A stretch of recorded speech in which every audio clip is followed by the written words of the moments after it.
Okay, for this week, you can start with the informational videos about Edgar Allan Poe. They're very short, but they do give you some valuable information about his life and his career.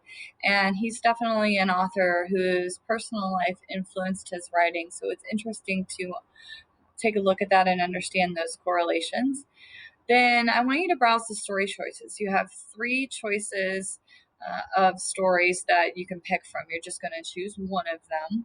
And then there is one required selection, which is the poem. So you can pick which story you want, but you have to do the poem, The Raven. As far as the story choices go, I have little brief overviews of them written near each one. You can take a look at the book trailers. They are student created book trailers, so they're not professionally done or anything, but at least they'll give you kind of an overview. You can do any research that you want. There's some summaries in the folders.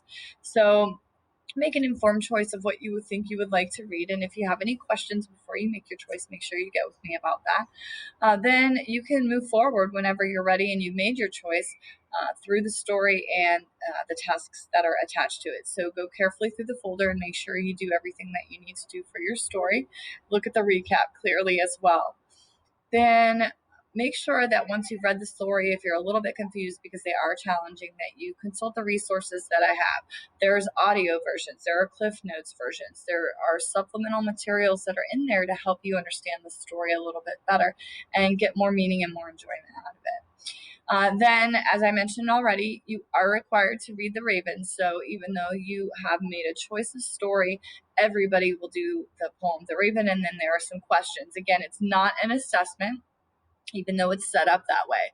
You can look at the text, you can refer back to it, it's resumable, so you don't have to do it in one sitting, but you do need to answer those questions and make sure that you get that completed along with your one choice of your story. And that is going to carry you through the week.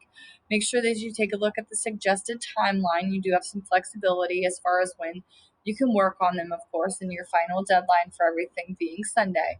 But try to keep a pace. I don't have those due dates set like I usually do because I want you to be able to kind of get in the story as you see fit and work on whichever activities you would like in whatever order you would like. So just make sure to pace yourself so you get done by Friday. And let me know if you have any questions.